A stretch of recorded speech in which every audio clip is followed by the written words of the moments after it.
Hi అండి, welcome to my channel.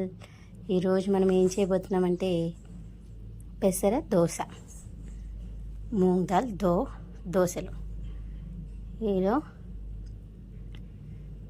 ఇలా పెసలు మంచివి తీసుకోవాలండి.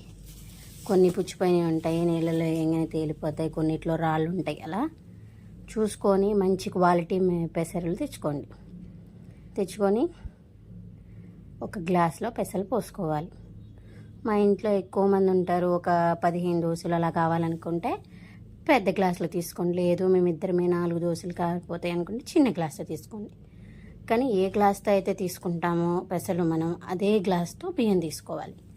మనం ఇప్పుడు ఒక గ్లాస్ పెసలు తీసుకుంటే అర గ్లాస్ బియ్యం పోసుకోవాలి. అందుకంటే తక్కువ పోసుకున్నా పర్వాలేదు, కానీ కొన్ని బియ్యం యాడ్ చేసుకోవాలి.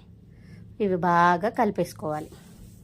కలుపుకున్నాక ఇక్కడ నుంచి చేసిన బిగ్ మిస్టేక్ ఏంటంటే ఒక చిన్న గిన్నెలో పోసుకోవటం అందులో నానదు. కాబట్టి మళ్ళీ నేను పెద్ద గిన్నెలోకి ట్రాన్స్ఫర్ చేయాలనుకొని ట్రాన్స్ఫర్ చేసిన తర్వాత ఆ గిన్నె నిండా నీళ్ళు పట్టేసి అలానే నైట్ మొత్తమైనా నానబెట్టచ్చు, ఒక 6 అవర్స్ వరకైనా నానబెట్టచ్చు. అప్పుడు చక్కగా నానతాయండి. బియ్యము పెసలు చక్కగా నాని మనకి దోశ వేసుకునేటప్పుడు మంచిగా మెత్తగా వస్తాయి. అలా నానబెట్టి 6 అవర్స్ అయిపోయాక లేదా తెల్లారి, నేనైతే నైట్ మొత్తం నానబెట్టేసానండి. తెల్లారి వాటిని శుభ్రంగా కడిగేసి చూడండి పెసలు ఎలా నానాయో, కొంచెం మెత్తగా ఉన్నాయి. అలా చూస్తే విరిగిపోవాలి. అలా అయ్యేంతవరకు నానబెట్టేసాక శుభ్రంగా ఒక 3-4 సార్లు కడిగేసి పక్కన పెట్టుకోవాలి. శుభ్రంగా కడిగేసిన తర్వాత వాటిని మిక్సీ జార్లో వేయాలి. మిక్సీ జార్లో వేసి కడిగేటప్పుడే జాగ్రత్తగా కడగాలండి. కొన్ని పెసల్లో రాళ్ళు వస్తాయి, గాలిస్తే ఆ రాళ్ళు కూడా అడుక్కి వెళ్ళిపోతాయి. మంచి పెసలు మంచిగా వస్తాయి. ఇలా అవైలబుల్ లేని వాళ్ళు మంచి పెసలు క్వాలిటీ మంచి, కాస్ట్ ఎక్కువ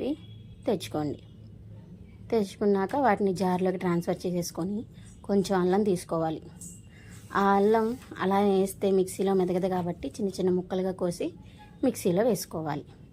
వేసుకున్నాక కొన్ని మిరపకాయలు తీసుకొని ఒక 5-6, కారం ఎక్కువ తింటాను అనుకుంటే ఇంకా 4 వేసుకొని మిక్సీలో వేసుకొని మెత్తటుప్పు కంటే కొంచెం గల్లుప్పు బాగుంటుంది టేస్ట్ అని నేను గల్లుప్పు యాడ్ చేశానండి. మీరు మెత్తటుప్పు అయినా యాడ్ చేసుకోవచ్చు. చక్కగా అది యాడ్ చేసేసుకొని మిక్సీ పట్టేసుకోవచ్చు. మిక్సీ పట్టుకున్నాక మెత్తగా అయిపోద్దండి. కొంచెం నీళ్ళు పోసుకోవాలి, మరీ ఎక్కువగా పోసుకోకూడదు, ఎందుకంటే బాగా లూజ్ అయిపోద్ది. లూజ్ అయ్యి దోశలు సరిగ్గా రావు. మనకి క్వాంటిటీ అనేది కొంచెం గట్టిగా ఉండాలి. అందువల్ల నేను కొన్ని నీళ్ళు పోసి మిక్సీ వేసేసుకుంటే ఫైన్ పేస్ట్ అయిపోద్ది. ఆ మిక్సీలో ఉన్నదాన్ని ఒక గిన్నెలోకి ట్రాన్స్ఫర్ చేయాలి.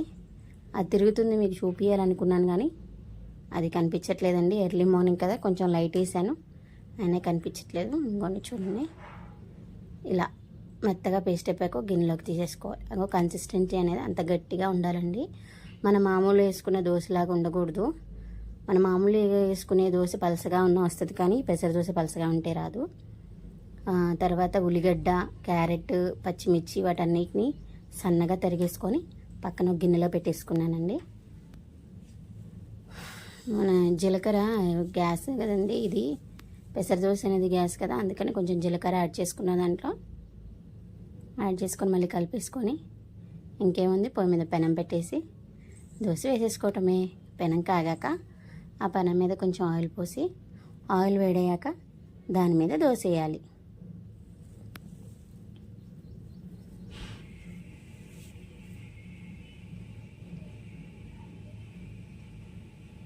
ఇలా దోశ వేసుకొని ఇది ఒక సైడ్ కాలిస్తే సరిపోయిద్దండి. కానీ ఇది ఫస్ట్ దోశ వేయటం కాబట్టి నేను కొంచెం మందంగా వేసాను కాబట్టి 2 వైపులా కాలుద్దాం అనుకున్నాను. లేకపోతే పిండిగా ఉంటే తినబుద్ధి అవ్వదు, అందుకని నేను 2 వైపులా కాల్చాను. మీరు కొంచెం పలసగా వేసుకుంటే ఒకవైపు కాలిస్తే సరిపోద్దండి.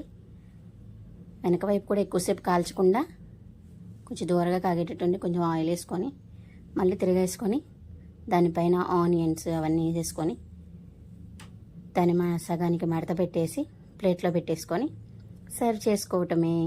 మనం అనుకున్న పెసర దోశ పెసరట్టు రెడీ.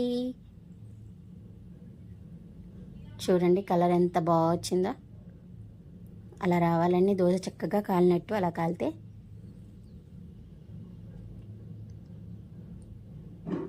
అలా 2 గంటలు వేసుకొని తిప్పేసానండి. నేను ఫస్ట్ టైం అండి ఇలా వీడియో చేయటం. ఏమైనా మిస్టేక్స్ ఉంటే నాకు చెప్పండి, నేను రెక్టిఫై చేసుకుంటాను. అంతేగాని స్కిప్ చేయకండి, వీడియో స్కిప్ చేయకుండా చూడండి. Please do like, share and subscribe friends. నన్ను కూడా కొంచెం సపోర్ట్ చేయండి ఫ్రెండ్స్.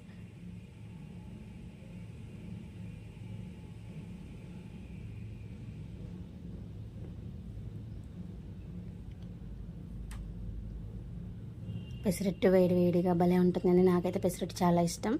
మరి మీలో ఎంతమందికి పెసరట్టు ఇష్టమో కామెంట్ చేయండి. ఆ పెసరట్టులో ఆనియన్స్ వేసుకొని తింటుంటే ఉంటుంది. ఆహా, నాకైతే పెసరట్టు చాలా ఇష్టం అండి, మామూలు మినపట్టు కంటే. కానీ ప్రతిసారి పెసరట్టు చేయటం కష్టం కదా అని ఎప్పుడో ఒకసారి చేస్తానండి. ఇష్టం కదా అని ప్రతిరోజు అదే చేసుకొని తింటే మనకి అంత లైక్ ఉండదు. అలా 2 వేసానండి దోశలు మీకు చూపించాలని చెప్పి.